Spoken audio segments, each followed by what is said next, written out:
नमस्कार, आदाब, सत श्री अकाल, गुड मॉर्निंग मेरे प्यारे दोस्तों। आ गया आपका दोस्त एंड होस्ट गौरव के यार live study let's break the hurdle से है मेरा यूट्यूब चैनल। अगर आप इस चैनल पर नए हैं तो सबसे पहले रेड बटन को क्लिक कीजिए और मेरे चैनल को सब्सक्राइब कीजिए और बेल आइकन को प्रेस करना बिल्कुल ना भूलिए, जिससे आपको लगातार आने वाली अपडेट्स रोजाना आपको पास पहुंच सके और जिसके थ्रू आप इस वीडियोस को एक्सेस कर सकें। आज हम पढ़ने वाले हैं articles, parts of speech, basic to advance level, सभी प्रतियोगी परीक्षाओं के लिए उपयोगी, चाहे आप यूपीएससी, एसएससी, किसी भी अदर एग्जाम्स, गवर्नमेंट एग्जाम्स की तैयारी कर रहे हैं, उन सभी के लिए ये लाभप्रद साबित होगा। तो बात करते हैं हम आर्टिकल्स की। आर्टिकल्स का हम पार्ट फर्स्ट देख चुके हैं। आज हम बात करने वाले हैं सेकंड पार्ट की। सेकंड पार्ट में जानेंगे हम क्या है। उससे पहले कुछ सूचनाएं हैं, तो सूचनाओं के क्रम में आज है पहला टेलीग्राम। अगर आप मेरे टेलीग्राम से अभी तक नहीं जुड़े हैं तो सबसे पहले जाइए टेलीग्राम पे, सर्च कीजिए English of all SSC exams by Gaurav के यार। अगर आपको वहां पे मिल जाता है तो अच्छी बात है, अगर आपको वहां पे नहीं मिल पा रहा है तो मैंने डिस्क्रिप्शन में लिंक भी दिया हुआ है, तो इस टेलीग्राम को ज्वाइन कर लीजिए। इस पर आपका क्विज भी कराया जाता है, इसके ऊपर आपको पीडीएफ भी प्रोवाइड की जाती है, तो इस टेलीग्राम को ज्वाइन कीजिए और इसके ऊपर आप पीडीएफ को एक्सेस कर सकते हो इस सेशन की। बात करते हैं हम आज के टॉपिक की। आज हमने पढ़ लिया था, हमने बेसिक जो था इस चैप्टर के आर्टिकल्स का वो हमने बेसिक पढ़ लिया था। तो आज हम बात करने वाले हैं यूसेज ऑफ इंडेफिनिट आर्टिकल। क्या बात करने वाले हैं हम? Usage of indefinite article. तो कैसे करते हैं यूसेज ऑफ इंडेफिनिट आर्टिकल? ए और एन किस तरीके से हम यूज करने वाले हैं वो हम देखेंगे। ए और एन का यूज हम कैसे करें, तो पहले मैंने इसकी बेसिक चीजें बता दी कि हम कहाँ ए और एन लगाते हैं, तो आज मैं उसके बारे में डिस्कस नहीं करूंगा। तो ए एन लगाने की पहली शर्त क्या है? जो नाउन है वो कैसा होना चाहिए? वो इंडेफिनिट होना चाहिए। ऐसा इंडेफिनिट मतलब उसके बारे में जो चीजें हैं वो डेफिनेट नहीं हो, मतलब वो नाउन कैसा हो? इंडेफिनिट नाउन हो। और वो दूसरी शर्त क्या पूरी होनी चाहिए कि वो कैसा हो? काउंटेबल हो, जिसे हम काउंट कर सके। जैसे एग्जांपल के तौर पे देखो, हमने फर्स्ट रूल वही लिखा है, सिंगुलर काउंटेबल हो और कैसा हो? इंडेफिनिट नाउन हो। किस तरीके से? तो हमने एग्जांपल लिखा, क्या लिखा हमने? एग्जांपल लिया हमने एक एग्जाम्पल है एन इंफॉर्मेशन। क्या एग्जाम्पल है हमारा? An information. अब आप देख रहे हो जो इंफॉर्मेशन वर्ड है, ये जो इंफॉर्मेशन वर्ड है ये हमारा कैसा नाउन है? ये हमारा है सिंगुलर अनकाउंटेबल नाउन। कैसा है हमारा ये? Singular uncountable noun. जो सिंगुलर अनकाउंटेबल नाउन होते हैं उसके साथ हम कोई भी जिससे काउंटिंग वर्ड्स होते हैं उसे हम नहीं लगा सकते, क्योंकि वो अनकाउंटेबल है, जिसे हम नहीं गिन सकते। ये सिंगुलर अनकाउंटेबल नाउन है। इसकी क्या होता है कि इसे एक तो हम ऐसे ही यस लगा के प्लूरल नहीं बना सकते, ठीक है, ये भी गलती हमें नहीं करनी है। और सेकंड कि हम इसके ओ हम गिन नहीं सकते, इसलिए हम ए एन कोई भी नंबरिंग इसके आगे नहीं लगा सकते, ठीक है। ये दोनों बातें हमें याद रखनी है किसके अबाउट में? सिंगुलर अनकाउंटेबल नाउन के बारे में। फिर बात करते हैं हम सेकंड की। जैसे ए डॉक्टर लिखा है, तो डॉक्टर है वो सिंगुलर काउंटेबल नाउन है, जिसे हम काउंट कर सकते हैं और ये सिंगुलर है, तो उसके आगे हम ए या एन लगा सकते हैं। उसी तरीके से चेयर भी हमारा सिंगुलर काउंटेबल नाउन है। अब बात आती है थर्ड की, a furniture. Have you hear about this?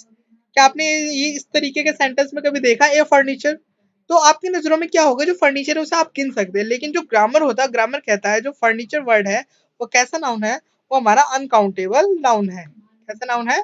हमारा अनकाउंटेबल नाउन है। तो अनकाउंटेबल नाउन क्या होते हैं? जिसे हम नहीं गिन सकते, जिसे हम नहीं गिन सकते। तो फर्नीचर के आगे जब हम इसे गिन नहीं सकते तो हमने उसके सामने काउंटिंग वर्ड कैसे लगा दिया? तो इस तरीके से एडवाइस को भी नहीं गिना जा सकता, तो हम एडवाइस के आगे से भी ए एन हटा देंगे। फिर हम देखते हैं कुछ एरर्स ढूंढते हैं हम सेंटेंस में। मैंने दो एरर दिए, आप ढूंढिए इसमें कि इसमें क्या एरर है। फर्स्ट सेंटेंस है frog lives in a cold damp places. No error. फिर उम्मीद है कि आपको एरर मिल गया होगा। क्या एरर है इसमें? देखो जो फ्रॉग है, ये जो फ्रॉग है वो कैसा है? काउंटेबल है। क्या है? काउंटेबल है। ऊपर से फिर ये सिंगुलर काउंटेबल नाउन है, ठीक है। और फिर ये इंडेफिनिट भी है, क्योंकि इसके बारे में कुछ भी एक्सेप्ट कुछ भी जो बातें हैं वो पहले डिस्कस नहीं की गई है, तो ये हमारा सिंगुलर काउंटेबल नाउन और प्लस में क्या है हमारा? इंडेफिनिट है। जब इंडेफिनिट और सिंगुलर काउंटेबल नाउन हो गया है, इसकी वजह से हम इसके आगे क्या होना चाहिए? इसके आगे क्या लगा होना चाहिए? इसके आगे लगा होना चाहिए ए। क्या होना चाहिए यहाँ पे? हमारा ए यहाँ पे लगा होना चाहिए, ठीक है। फिर सेकंड क्वेश्चन पे जाते हैं, go and call a doctor. तो ये सेंटेंस में कोई एरर नहीं है, क्योंकि go and call a doctor, doctor हमारा सिंगुलर काउंटेबल नाउन है, तो उसके आगे हमें ए या एन लगाना अनिवार्य होता है। पर कुछ एक्सेप्शन भी है, मतलब अपवाद भी है। क्या अपवाद है? Don't make a noise. आपने ये वर्ड बहुत बार सुना होगा, मेक ए नॉइज। अब देखो ये जो नॉइज वर्ड होता है, ये जो नॉइज वर्ड होता है, ये हमारा अनकाउंटेबल होता है। कैसा होता है? अनकाउंटेबल होता है। लेकिन अनकाउंटेबल होता है तो भाई हम उसे गिन नहीं सकते, तो उसके आगे हम नंबरिंग वाला वर्ड भी तो नहीं लगा सकते, लेकिन हम फिर भी ए लगा देते हैं। क्यों लगा देते हैं? क्योंकि ये जो है एक फेरेज है। क्या है ये? एक फेरेज है। तो फेरेज के आगे, फेरेज में हम कुछ चेंज नहीं कर सकते। फेरेज ग्रामर को नहीं मानता। क्या बात कही मैंने? जो फेरेज होते हैं वो ग्रामर को नहीं मानते, तो हमें ये बात हमेशा याद रखनी है। ठीक है, ये बात हो गई। फिर हमारा सेकंड रूल क्या है? Some counting words like dozen, hundred, thousand, lakh, million etcetera take a before themselves. ये जो डजन वर्ड है, हंड्रेड वर्ड है, थाउजेंड वर्ड है, लैक्स वर्ड है, मिलियन वर्ड है, इन सब के आगे हमें ए लगाना होता है। Although they are counting words are plural in their nature, they take plural noun and verb after themself. देखो एक चीज देखो, ये जो डजन है, डजन का मतलब होता है दर्जन। क्या होता है? दर्जन। ये अगर देखोगे तो प्लूरल है। इसके बाद जो वर्ड आएगा, ये काउंटिंग वर्ड्स होते हैं, इन्हें हम काउंट कर सकते हैं। और क्या होता है, ये जब प्लूरल है तो इसके आगे हम कैसे लगा सकते हैं ए और एन? तो एक ग्रामर कहता है कि हम इसके आगे ए एल लगा सकते हैं। फिर भी हम जो आगे यूज करेंगे, क्या चीज यूज करेंगे? जो हम नाउन यूज करेंगे वो हमारा कैसा होना चाहिए? वो प्लूरल होना चाहिए। और जो हम वर्ब यूज करेंगे वो भी कैसी होनी चाहिए? वो भी क्या होनी चाहिए? प्लूरल होनी चाहिए। मतलब ये सिंगुलर, जब हम डजन वगैरह को यूज करेंगे तब हम इसके आगे ए भी लगाएंगे, लेकिन हम इन्हें किस, और जो इसके आगे जब हम सेंटेंस को लिखेंगे तो नाउन्स कैसे यूज करेंगे? हम प्लूरल नाउन। और कैसी वर्ब करेंगे? प्लूरल वर्ब यूज करेंगे। जैसे हमने सेंटेंस में देखा, a dozen bananas were purchased. देखो डजन क्या होता है? दर्जन। अब दर्जन के आगे हमने क्या लगाया? ए लगाया। उसके बाद हमने देखो जो नाउन था उसे हमने क्या कर दिया? प्लूरल बना दिया, बनानास कर दिया। और वर्ब भी कैसे लगा दी? प्लूरल लगा दी। इसी तरीके से सेकंड क्वेश्चन भी है, a thousand people are shouting for their wages. Not. कुछ इसमें भी एक्सेप्शन है। क्या एक्सेप्शन है वो देखो, to dozen bananas were purchased. अब देखो हमने क्या करा, नोट क्या करना, मतलब ये एक्सेप्शन नहीं है, थोड़ा इसमें ट्रिकी क्वेश्चन होता है कि अगर हमने लिखा a dozen bananas were purchased और हमने दूसरी जगह क्या लिख दिया? टू डजन बनानास, तो अब आप सोच रहे हो कि यहाँ पे तो दो दर्जन हो गए, तो हम यहाँ पे क्या करें? एस लगा दें। पर ये हमें गलती कभी भी नहीं करनी है। हम इस तरीके से ही हमें इसे, जो सेंटेंस का स्ट्रक्चर है वो हमें इसी तरीके से लिखना पड़ेगा। क्योंकि आपने कभी सुना है दर्जनों? क्या आपने सुना है कि दो दर्जनों बनाना दे दो या दो दर्जनों कुछ भी दे दो? तो आपने नहीं सुना। तो दर्जन तो वर्ड सेम होता है, तो हम डजन को एस में कन्वर्ट नहीं कर सकते। लेकिन अब सेकंड सेंटेंस देखो, dozens of bananas were purchased. अब हमने यहाँ पे एस लगा दिया। क्यों लगा दिया?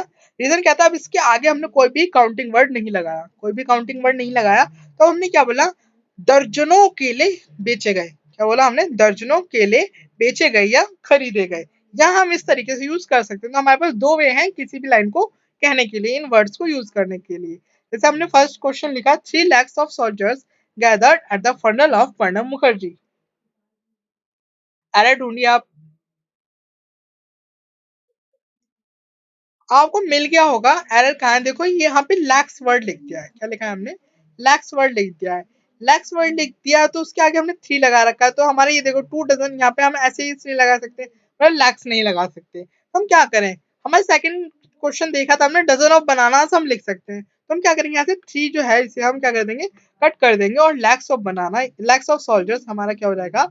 वो सही हो जाएगा। ठीक है, इस तरीके से हम क्वेश्चन के एरर फाइंड करते हैं। बात करते हैं हमने थर्ड रूल की, कि हम किस तरीके से हम ए और एन यूज कर सकते हैं। तो क्या कहता है हमारा थर्ड रूल? ए या an can be replaced by one. अगर कहीं पे वन वर्ड यूज हुआ है तो हम उसकी जगह ए या एन लगा सकते हैं। लाइक हमारा फर्स्ट एग्जांपल है, the member of company didn't speak even a word. जैसे हम बोल सकते हैं इवन वन वर्ड भी बोल सकते हैं, और यहाँ पे ए वर्ड भी बोल सकते हैं। तो हम कहीं भी अगर आपका वन लगता हो तो उसकी जगह हम क्या कर सकते हैं?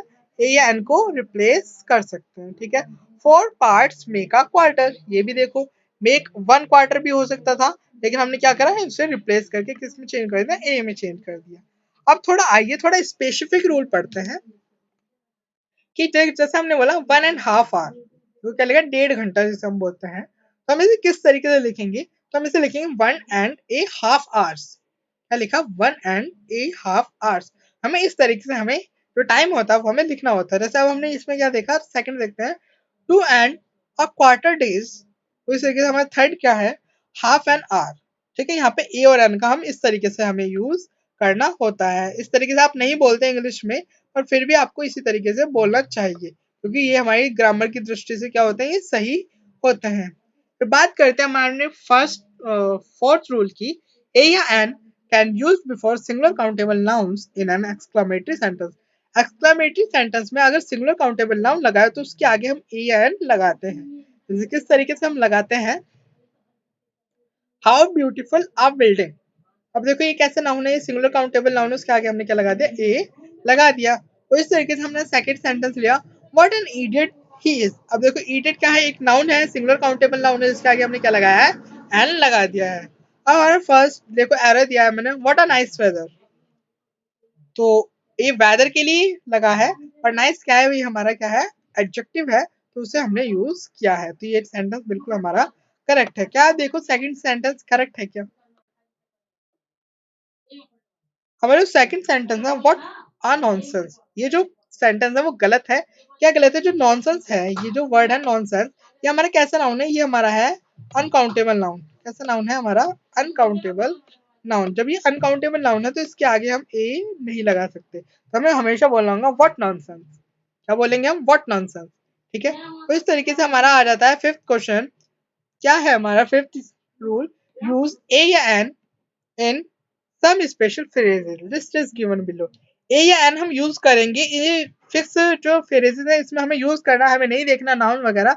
अगर ये कहीं भी मिलते हैं तो इसमें जो हमारा ए या एन है वो हमारा फिक्स रहेगा, इसे हम चेंज नहीं कर सकते। तो in a hurry, in a fix, in a dilemma, in a nutshell, take a clue, at a loss, have a chat, have a drink, make a noise, tell a lie, keep a secret, eat a humble pie, in a bad temper, get a head up, as a stone throw, take a fancy too। तो ये जो sentence थे या phrases थे, इनके हम ए या N हमेशा लगाएंगे, और कभी भी अगर ये सेंटेंस में हमारे यूज होता है तो हम ए या एन भूल कर भी हम इसमें मिस नहीं करेंगे। तो बात करते हैं, आज का जो हमारा टॉपिक था आर्टिकल्स वो फिनिश हुआ।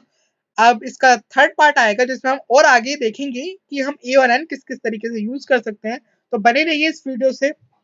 और अगर आप टेलीग्राम से इस पूरे सेशन की पीडीएफ चाहते हैं तो आप मेरे टेलीग्राम को ज्वाइन कीजिए, English of all SSC exams by Gaurav के यार। इसका लिंक आपको डिस्क्रिप्शन में मिल जाएगा, जिसे आप ज्वाइन कर सकते हैं। और मेरे अन्य भी जो मेरी सोशल मीडिया प्रोफाइल्स हैं वो भी आपको वहां से एक्सेस करने को मिल जाएगी। ठीक है, so thank you for joining this session. और पढ़ते रहिए, स्वस्थ रहिए, सावधान रहिए, और बहुत ही ज़्यादा सेफ्टी से रहिए, क्योंकि कोरोना का टाइम चल रहा है, तो बहुत ही ज़्यादा सेफ्टी से रहिए, घर पे रहिए और पढ़ाई को अपना लगातार जारी रखिए। Thank you.